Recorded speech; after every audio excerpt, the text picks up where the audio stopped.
저는 혼전 임신으로 남편과 일찍 결혼하게 되었습니다. 저희는 20대 중반이었고 어느 정도 모아둔 적은 돈으로 작은 집에서 살게 되었어요. 원래 노는 것도 좋아하고 술도 좋아하던 저는 임신으로 인해 술도 끊고 살이 찌다 보니 친구들 만나는 것도 꺼려져 점점 멀어졌습니다. 남편은 저와 태어날 아이를 위해 열심히 일을 했고 저는 집에 있었어요. 임신을 하고 있어서 결혼식은 올리지 않고 그냥 상견례 정도의 서로의 가족들만 뵀었습니다. 결혼식에 대한 이야기는 아이를 낳고 난 뒤 하기로 결정되었고 혼인신고만 마친 상태였어요. 혼인신고도 했는데 남편은 저와 찍은 사진으로는 프로필 사진을 하지 않더군요. 그래서 살짝 삐진 티를 낸 적이 있었습니다. 자기는 왜 나랑 찍은 사진을 프로필 사진으로 안 해나? 에이, 뭘 그런 걸로 삐지고 그래. 나는 원래 프로필 사진 잘 안 해놓는 거 알잖아. 그래도 내가 원하는데 해주면 안 돼? 아이, 그런 거 가지고 감정 상하지 말고 그만 얘기하자. 남편의 고집이 워낙 센 걸 알기 때문에 그냥 넘어갔어요. 그렇게 몇 달이 지나고 39개월쯤 아이가 태어나게 되었습니다. 남편은 아이를 정말 예뻐했고 저와도 사이가 정말 좋았어요. 그런데 저에게는 산후 우울증이 오게 되었고 엎친 데 덮친 격으로 임신을 하며 찐 살이 빠지지 않아 뚱뚱해진 저의 모습을 저는 극도로 싫어하게 되었습니다. 그렇다 보니 저는 우울증과 대인기피증이 걸려 사람이 많은 곳을 잘 가지 못했어요. 극단적인 생각을 할 정도로 힘들었던 저를 남편은 옆에서 잘 보살펴 주더라고요. 그런데 그것들이 모두 거짓된 행동들이었습니다. 하루는 남편이 저에게 노트북에 꽂아져 있는 USB를 가져다 달라고 문자를 했습니다. 그런데 꼭 회사 지하주차장으로 와달라고 하더군요. 저는 그냥 회사 지하주차장에서 만나는 게 편해서 그런가 보다 생각하고는 서둘러 준비를 하고 USB를 챙겨 나왔어요. 제 차를 타고 가기 위해서 시동을 거는데 배터리가 나갔더라고요. 그래서 저는 남편의 일이 더 급할 것이라고 생각하고 택시를 타고 갔습니다. 남편의 회사에 도착했는데 사람들이 너무 많다 보니 회사 내부를 들어갈 용기가 도저히 나지 않더군요. 그래서 지하 주차장에 가지 못하고 회사 바깥에서 서성이고 있었습니다. 남편에게 전화를 하려는 순간 남편으로 보이는 사람이 여러 사람들과 모여 있더군요. 그래서 저는 반가운 마음에 여보라고 외치며 남편에게 다가가자 남편의 표정은 일그러졌고 저를 모르는 사람 취급하는 겁니다. 그래서 순간 저를 보지 못한 건가 하고 다시 한번 여보라고 부르면서 달려갔더니 저를 밀쳐내고는 누구냐고 묻는 거예요. 남편의 동료들은 남편에게 아는 사람이냐고 물어보았고 남편은 모른다며 그냥 가자고 하고는 저를 두고 가버렸습니다. 그 순간 이 사람이 나를 모른 척하는 거구나, 내가 창피한 거구나 하고 생각이 드는 거예요. 저는 머리를 망치로 맞은 듯한 충격에 아무것도 하지 못하고 그냥 그 자리에서 남편이 회사에 들어가는 모습을 멍하니 바라보고만 있었어요. 그렇게 혼자 몇십 분을 멍하니 서 있기만 했던 것 같습니다. 그러다가 남편에게 전화가 오더군요. 그런데 도저히 남편의 전화를 받을 자신이 들지 않아서 그냥 무시하고 택시를 타고는 집에 갔습니다. 남편의 퇴근 시간이 되자 비밀번호를 누르는 소리가 들리더군요. 남편은 들어서자마자 저에게 한마디 하는 겁니다. 오늘 회사 주차장으로 오라니까 거기 서 있으면 어떡해? 왜 오늘 다 모른 척한 거야? 무슨 모른 척이야. 그냥 그 상황에서 소개하기 민망해서 모르는 사람이라고 잡아댄 거야. 거짓말 치지 마. 너 나 밀쳤잖아. 몇 시간도 안 지났는데 기억이 안 나? 라고 했더니 갑자기 소리를 지르는 거예요. 아니 그러게 내 말 듣고 지하주차장으로 왔으면 내가 모른 척 할 일이 없었잖아. 말을 안 들어서 싸우게 만들어. 왜? 그리고 내가 전화를 하면 받아야지. 거기에 중요한 파일이 들어가 있는데. 됐다 그만 말해. 이러고는 방으로 쏙 들어가 버리더군요. 지하주차장으로 들어가지 않고 밖에서 남편을 기다리고 있던 게 그렇게 잘못한 일인 건지 화도 나고 서러워서 눈물이 나더라고요. 그래서 제가 방문을 열어 제끼고 같이 소리를 질렀습니다. 너 내가 창피해? 어떻게 와이프를 모른 척하니? 아니라고 했잖아. 적당히 해라 진짜. 뭘 적당히 하는데. 너 내가 거기서 더 아는 척 했으면 때렸겠다. 뭐 하는 거야? 조용 좀 해. 민석이 앞에서 싸우고 싶은 거니 너? 민석이는 민석이고 난 이번 일 너한테 제대로 듣지 않는 이상 난 오늘 못 넘어가. 그래 창피했다. 배는 배대로 나와 있고 옷도 그게 뭐냐? 너 살 뺄 생각은 하냐? 끝까지 미안하다고 얘기는 하지 않고 갑자기 제가 창피하다고 하는 남편의 말에 기가 찼습니다. 야 입에 네 자식 낳느라 그런 거야. 내가 결혼 전에 얼마나 예쁘고 꾸미는 거 좋아했는지 누구보다 잘하는 사람이 그딴 식으로 얘기해? 이렇게 나올 것 같으니까 내가 그만하자고 한 거잖아. 너 속마음 잘 들었고 난 내 모습 창피해하는 사람이랑 같이 살고 싶지가 않다. 민석이는 내가 데려갈 거니까 그렇게 알아. 그리고서는 전 거실에서 혼자 기어다니고 있는 아들을 데리고 택시를 잡았습니다. 남편은 헐레벌떡 뛰어나와서 저에게 빌더군요. 그래도 이렇게 가버린 건 아니지. 내가 잘못했어. 시간도 늦었는데 어딜 가려고. 어딜 가긴 어딜 가. 엄마 아빠한테 가지. 넌 창피한 나랑 헤어져서 기분 째지겠다. 이제 화끈한 여자 만나서 잘 놀아봐. 라고 말했습니다. 그랬더니 갑자기 화가 났는지 갑자기 아들을 뺏으려고 하는 거예요. 야, 말이 되는 소리를 해. 뭐 화끈한 여자? 진짜 손 놓는다. 너 갈 거면 민석이는 두고 가. 왜? 민석이 두고 가면 너는 새로운 여자 만나기도 힘들 텐데. 내가 데려가 주는 거야. 저 집에서 누구랑 굴러다닐지 모르겠지만 미래의 그 두 분을 위해 내가 꺼져주는 거니까 고맙게 생각하기나 해. 하고 택시에 타려는데 제 어깨를 힘으로 잡더라고요. 제가 화가 나서 소리를 질렀습니다. 도와주세요. 모르는 사람이에요. 도와주세요.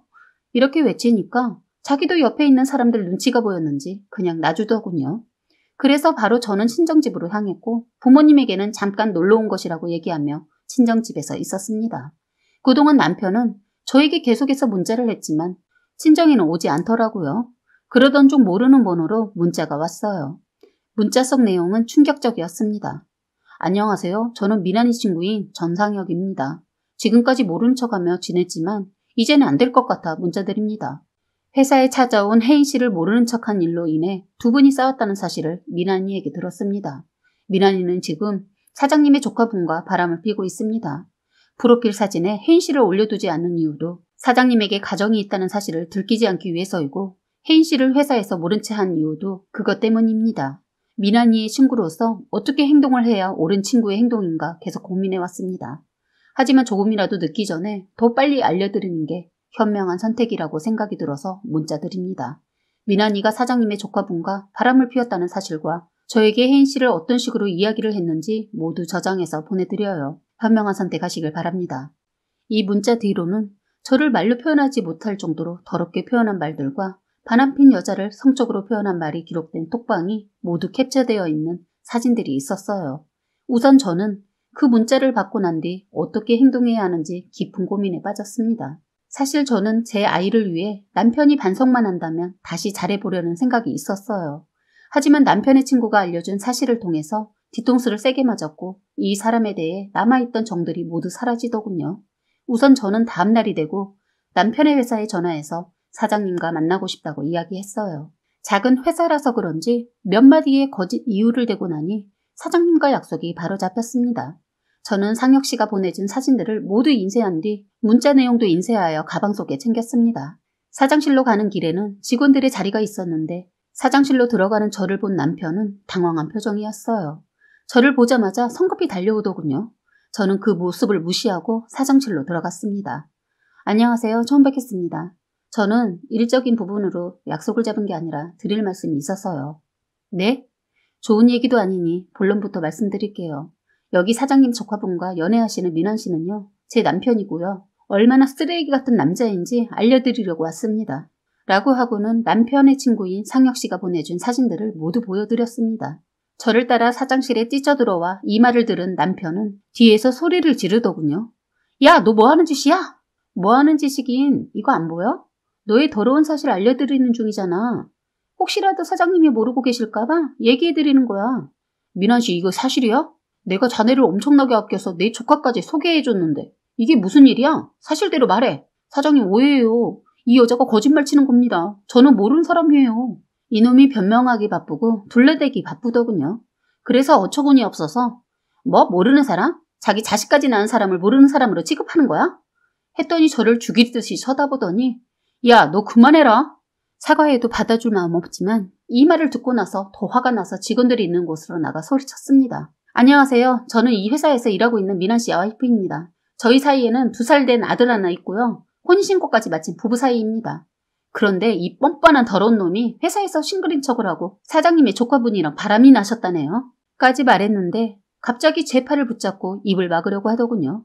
근데 그런 남편을 사장님이 떼어내고는 밀쳐버렸습니다. 자네 끝까지 이 사실을 숨기려고 했던 것인가? 어떻게 나와 내 조카한테 이럴 수가 있나? 당장 이 회사에서 나가주게. 사장님이 모든 사실을 알게 되고 직장에서 쪼글당하게 된 남편은 화가 났는지 저의 머리채를 잡고 때리려고 했습니다. 그 순간 다른 직원분이 남편을 제지하였고 저는 또 다른 여직원들이 진정을 시켜주어서 큰일은 당하지 않게 되었어요. 회사 안은 난장판이 되었습니다. 그런데 갑자기 사장님은 저와 둘이 얘기하고 싶어 하셨습니다. 그래서 다시 사장실로 들어가는데 남편놈 또 뒤따라 들어오라는 거 남자 직원들이 잡고 있었어요. 사장님은 확실한 걸 더 듣고 싶은지 저에게 묻더군요. 이 사실은 어떻게 알게 되신 겁니까? 남편 친구가 알려주더군요. 저는 헤어지면 그만이기도 하지만 이대로 끝나면 억울하기도 하고 같은 여자라서 사장님의 조카분도 피해자인 것 같아서 알려드리려고 왔습니다. 알고 나서 많이 힘드셨을 텐데 뭐라 할 말이 없네요. 어쨌든 저희 회사에서 일어난 일은 제가 책임지고 해결할 테니 걱정하지 마세요. 그렇게 말을 끝내고 사장실을 나오자 남편놈 기가 막힌 게 저를 밀치더니 사장실로 들어가는 겁니다. 어차피 회사에서 쫓겨날 거 뻔해서 그냥 무시하고 친정집에 가서 부모님에게 말씀을 드렸습니다. 그랬더니 저희 부모님 난리가 나셨어요. 바로 시댁에 전화해서는 당장 이혼해주지 않는다면 소송 걸겠다고 하시고 남편의 사실을 찢어버리겠다고 노발대발 하시더군요. 그런데 웃긴 건 시댁은 이 모든 사실을 알고 있었던 것 같았습니다. 시어머니 한다는 소리가 남자가 바람 한번 필 수도 있는 거 아니냐며 너무도 당당하셨어요. 적반하장으로 당신네들 딸 때문에 자기 자식이 직장에서 잘리게 되었다고 더 뻔뻔하게 나오는 겁니다. 저희 아버지 엄청나게 화가 나셔서 그날 시댁에 바로 찾아가 제대로 그 집 엎어놓고 나오셨다 들었어요. 남편놈도 아버지한테 얻어터지고 경찰까지 왔다고 했어요. 저도 가려고 했는데 아버지가 나서지 말고 집에 애랑 있으라고 해서 할 수 없이 있었네요. 그렇게 이혼을 하게 되었습니다. 그런데 아버지가 손을 봐줬다고 해도 아무리 생각해도 순순히 이혼해줄 시댁이 아닌데 시댁은 더 이상 말이 없었고 남편도 이혼을 해주었어요. 그때 왜 이렇게 이혼을 쉽게 해줬나 들어보니 사장의 조카가 저에게 감사한 마음에 쇼를 해줬더군요. 다 포기하고 이혼하고 오면 다시 만나는 거 생각해본다고 하니까 그 말에 남편놈 정말 다 포기하고 갔던 겁니다. 이제 남편의 끝은 듣지 않아도 아시겠죠? 그래도 궁금해하실 분을 위해 말씀드리자면 사장 조카분이 다시 온 남편놈을 뻥 차버리고 대려 빚까지 지게 만들었다고 들었습니다.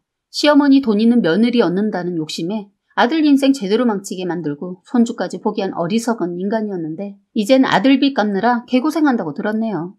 있는지 건드려서 그런지 그 대가가 어마어마하다고 들었네요. 미친 전시모 전 남편 사연은 여기까지이고요. 저는 지금은 제 아들만을 바라보며 열심히 살고 있어요. 그리고 산후 우울증도 많이 좋아져서 운동을 시작하고 차근차근 살을 빼서 지금 10kg 정도를 감량했습니다. 혼자 아이를 키우면서도 자기 관리를 놓치지 않는 엄마가 되기 위해 최선을 다해 열심히 살아가고 있어요. 일을 하면서 아이까지 바라보려니 힘이 들 때도 있지만 그전보다 행복한 것 같습니다. 사회에 있는 모든 싱글맘들이 힘을 냈으면 좋겠네요. 사연은 여기까지였고요. 구독과 좋아요, 알림 설정 부탁드리겠습니다.